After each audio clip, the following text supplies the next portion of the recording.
Assalamualaikum warahmatullahi wabarakatuh. Berjumpa lagi dengan Mimin. Oke, kita lanjutkan ceritanya. Tapi seperti biasa yang belum tekan tombol like, bantu Mimin terlebih dahulu tekan tombol like. Bab 3475 sampai bab 3476. Matahari bersinar melalui celah pepohonan di halaman, menebarkan bintik-bintik cahaya dan bayangan pada pakaian Sulin. Saat Ye Chong sedang mengobrol dengan Sulin, seorang pria tiba-tiba masuk. Itu tidak lain adalah Zhang Qichai.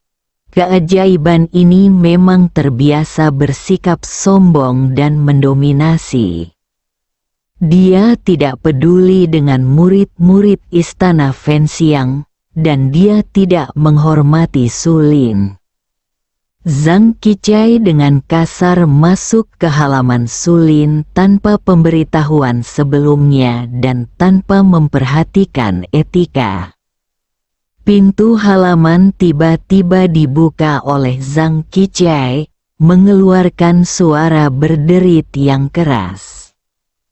Dia melangkah masuk dengan ekspresi arogan di wajahnya, seolah dia memiliki kekuatan untuk datang dan pergi sesuka hati.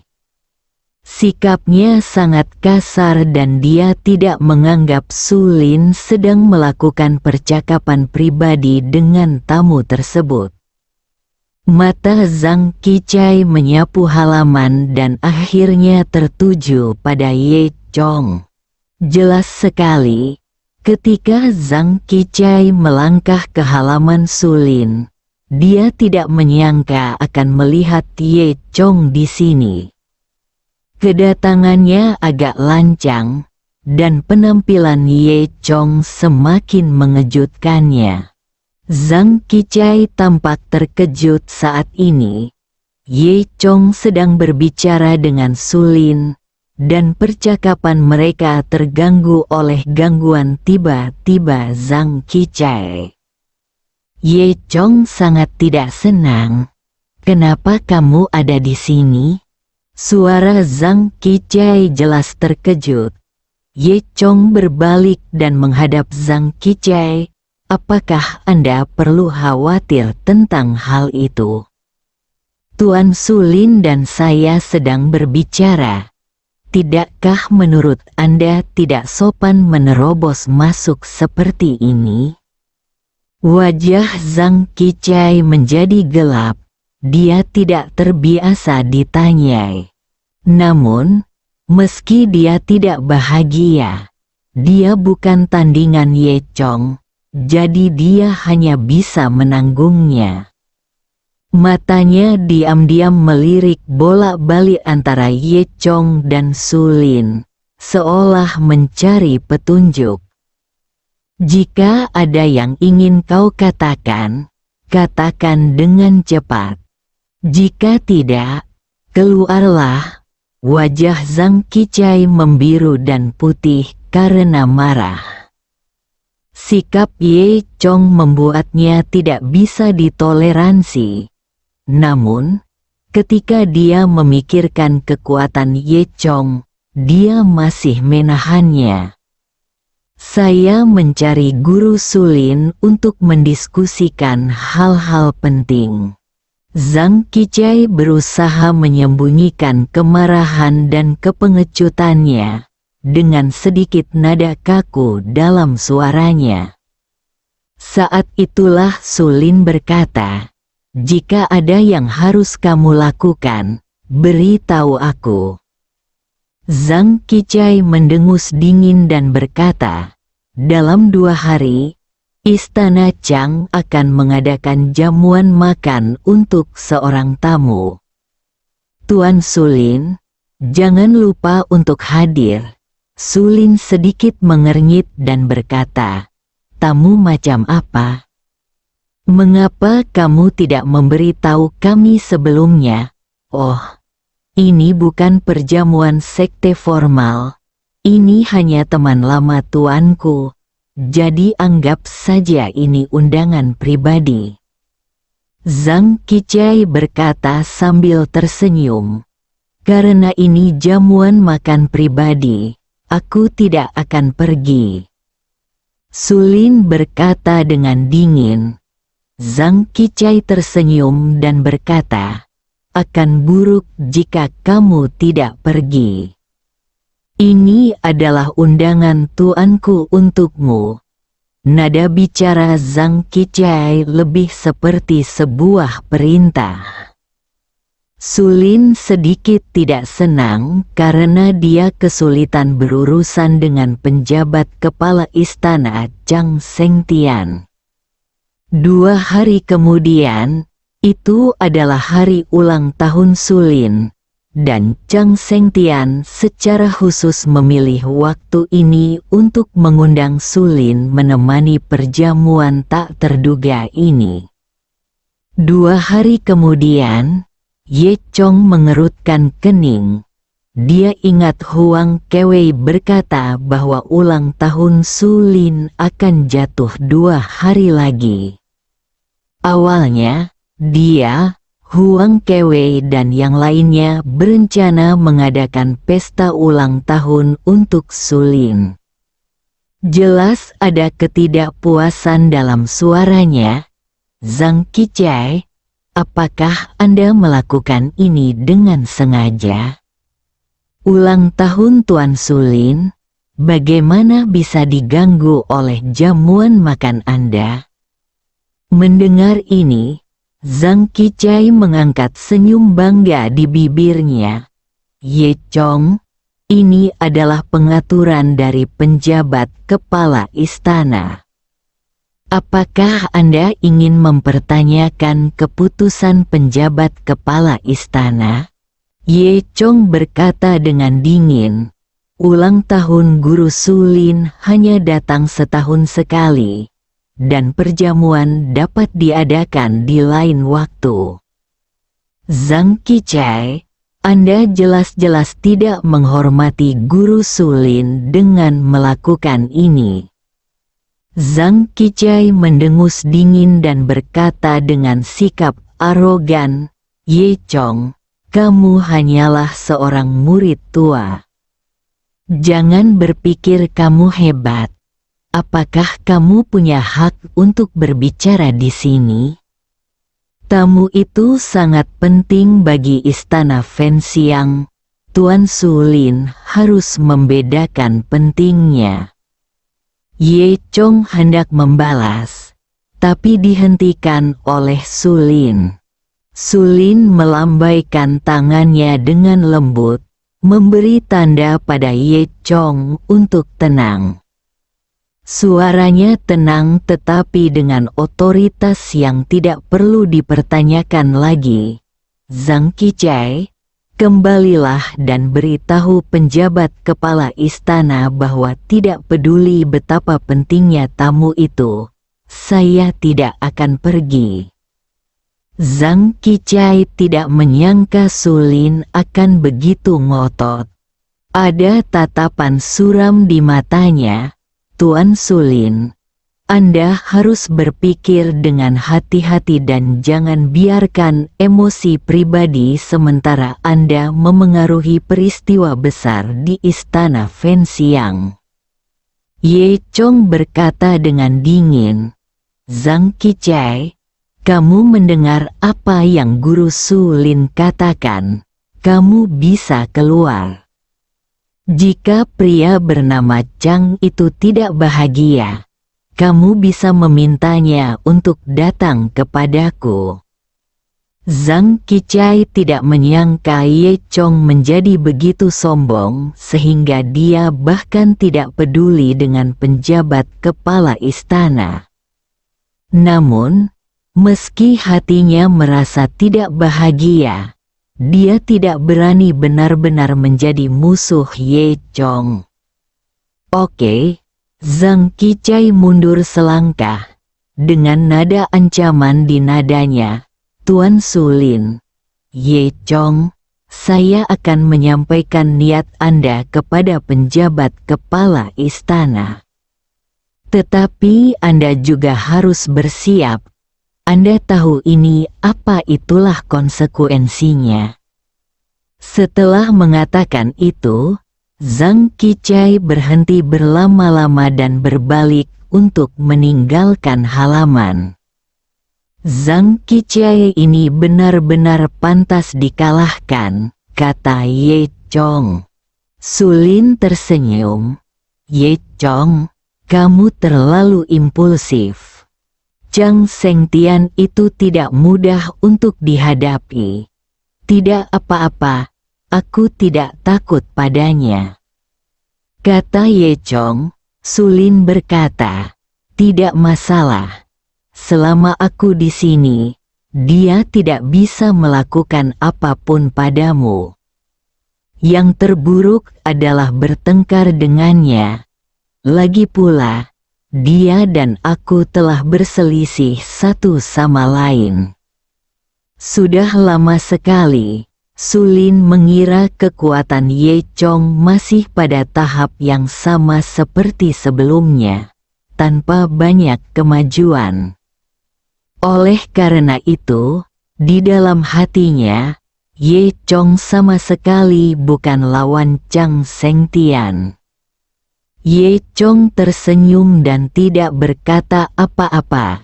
Di sisi lain, Zhang Qichai dipenuhi dengan kebencian dan keengganan setelah diusir dari halaman Su Lin. Sore itu, dia mendapat ide buruk. Di area umum Istana Fenxiang, Zhang Qichai meminta orang-orang menyebarkan rumor. Sekelompok anak buah Zhang Qichai mulai mengobrol dengan murid-murid yang mereka temui. Orang-orang ini berpura-pura tidak sengaja menyebutkan perjamuan itu 2 hari kemudian.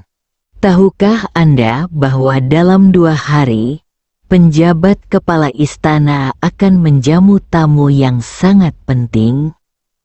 Para murid berkumpul dengan rasa ingin tahu, dan orang-orang ini melanjutkan, Guru Zhang Sengtian akan mengundang banyak kelas berat baik di dalam maupun di luar istana Fenxiang untuk perjamuan ini. Ini adalah acara yang jarang terjadi. Kemudian, orang-orang ini berpura-pura menjadi misterius dan merendahkan suara mereka. Tapi, tahukah Anda? Ulang tahun Tuan Su Lin juga jatuh pada hari yang sama. Para murid saling memandang, dan orang-orang ini terus mengambil kesempatan untuk menyebarkan rumor tentang dia. Namun, untuk merayakan ulang tahunnya, Guru Su Lin berusaha keras untuk bersaing dengan jamuan makan. Haha, bukan, itu konyol. Saat itu, hari ulang tahunnya hanya akan terasa tidak berharga. Sebutkan saja dan itu akan menjadi lelucon. Rumor tentang Zhang Qichai menyebar dengan cepat di istana Fenxiang. Bawahannya menggunakan obrolan ringan di antara para murid, percakapan setelah makan malam, dan bahkan waktu istirahat di tempat latihan untuk terus-menerus menambahkan bahan bakar ke dalam api dan menggambarkan Su Lin sebagai orang yang menyelamatkan muka dan tidak peduli dengan situasi keseluruhan. Pernahkah kamu mendengar? Ulang tahun dan jamuan makan Guru Su Lin dijadwalkan bertepatan, dan dia tidak ingin menjadwal ulang. Ya, banyak orang mengatakan bahwa ulang tahun Guru Su Lin akan menjadi lelucon. Murid lain menjawab dengan sedikit nada ketidakpastian. Rumor menyebar seperti wabah di Istana Dupa, dan tak lama kemudian orang-orang mulai menuding dan membicarakan masalah ini. Zhang Qichai, sebaliknya, diam-diam bangga karena rencananya berhasil.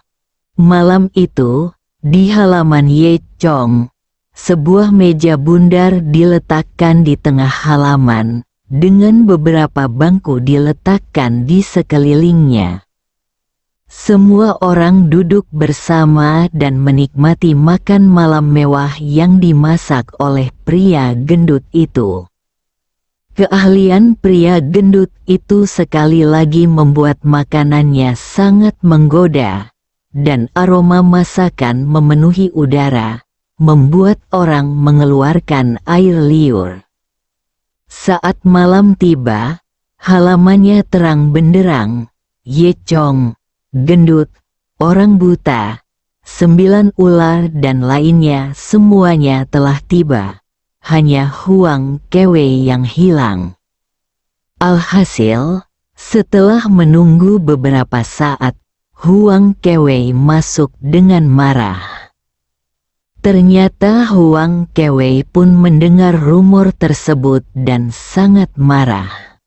Dia menarik Ye Chong dan ingin menemukan sumber rumor tersebut.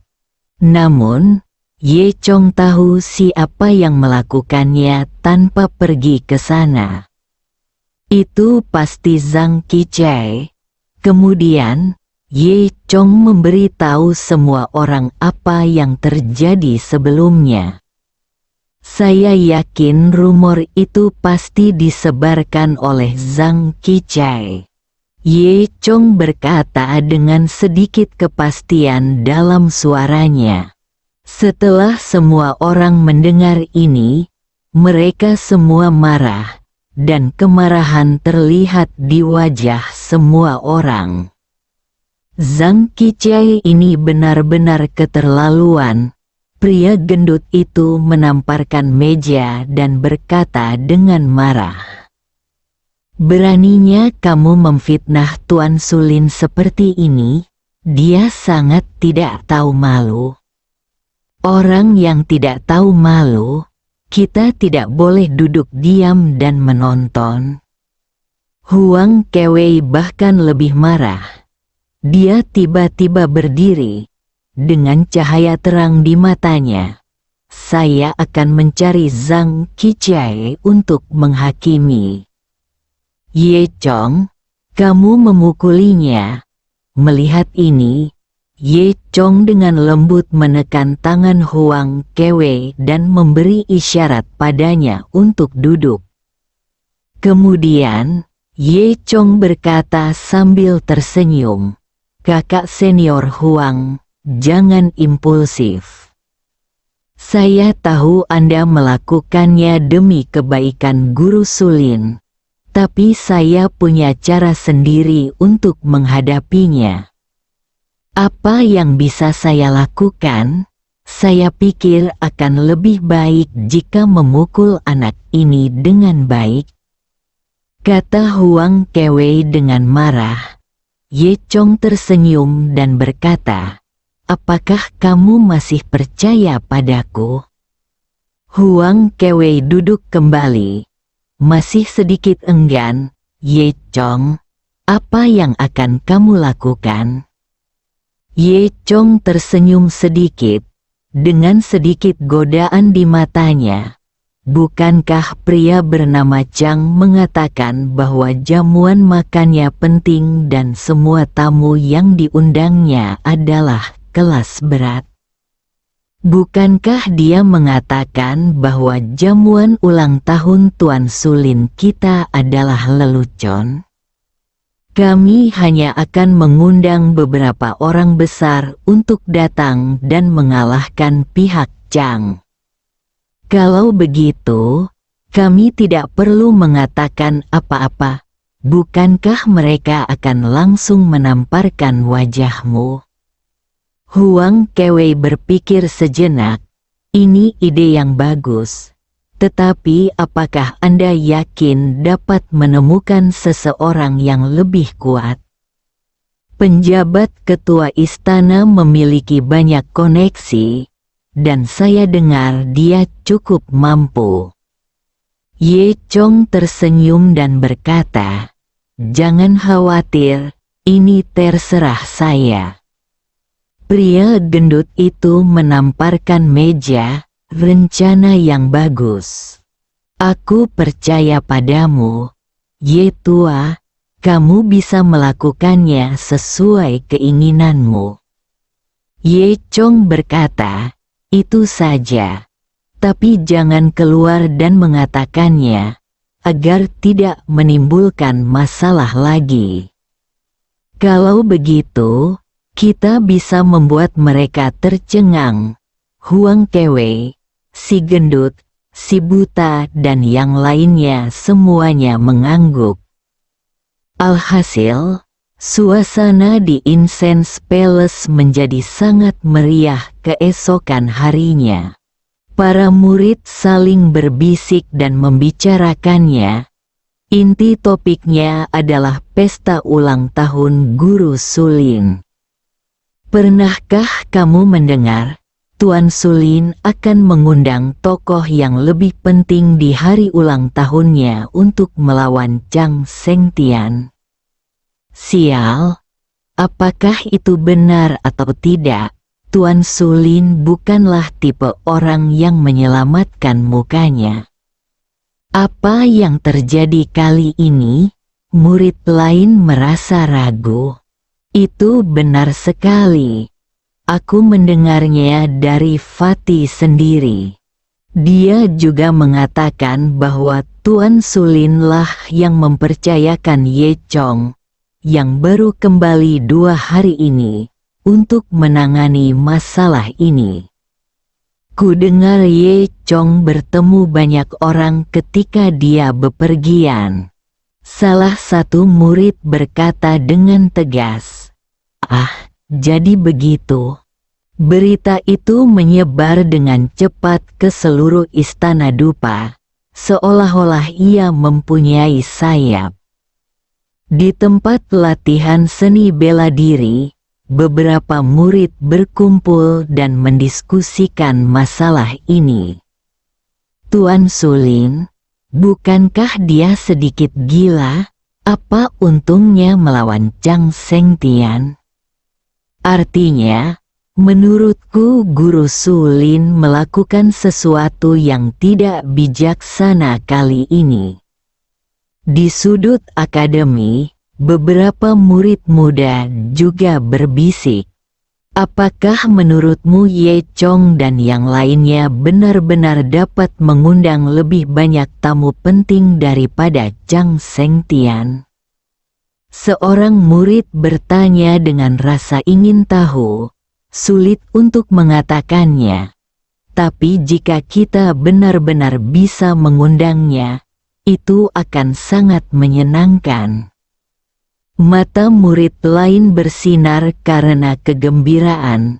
Di kantin, para murid berdiskusi sambil makan.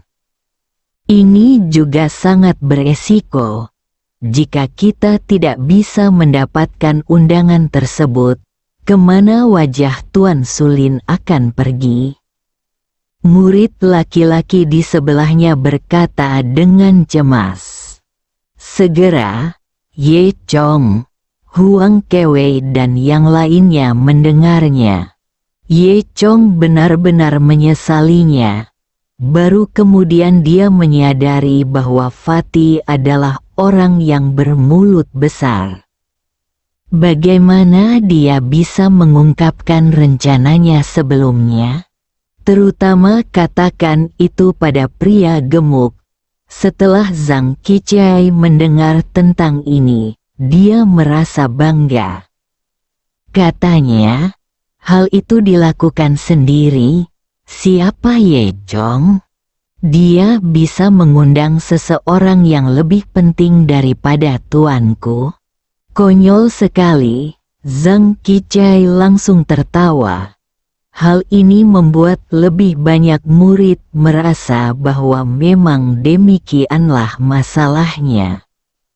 Kali ini, lebih banyak murid yang tidak optimis terhadap Sulin. Wajah baik Sulin sepertinya telah menjadi fakta, dan dia akan segera merasa malu. Ye Chong, Apa yang harus kita lakukan sekarang? Rencananya telah bocor. Aku benar-benar ingin membunuh pria gendut itu, tanya Huang Kewei. Ye Chong mengerutkan kening dan tidak berkata apa-apa. Faktanya, dia tidak membiarkan siapapun membicarakannya karena dia khawatir akan berdampak negatif pada Suling. Akibatnya, hal ini memang terjadi sekarang.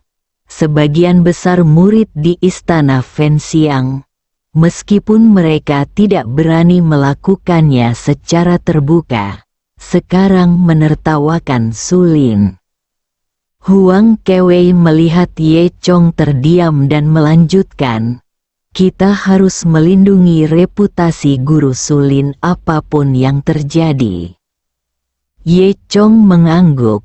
Pria gendut itu juga merasa sangat menyesal, dan berkumpul dengan orang buta, 9 ular, dan lainnya untuk mendiskusikan bagaimana memperbaiki situasi tersebut. Ini semua salahku, mulutku. Pria gendut itu menyalahkan dirinya sendiri. Sekarang bukan waktunya menyalahkan diri sendiri. Kita harus menemukan cara untuk menyelamatkan situasi. Huang Kewei menyela, matanya tegas. Ye Chong berdiri dan berkata kepada semua orang, jangan khawatir, semuanya. Ketika kelas berat datang ke pesta ulang tahun, semua rumor akan terbantahkan. Tapi sekarang, kita harus meminta maaf kepada guru Sulin. Mengatakan itu, Ye Chong melirik pria gendut itu. Pria gendut itu menundukkan kepalanya dan tidak berani berbicara. Huang Kewei meraih telinga pria gendut itu dan berkata, ini semua salahmu. Pria gendut, kenapa kamu tidak pergi dan meminta maaf? Pria gemuk itu melolong kesakitan. Bersambung.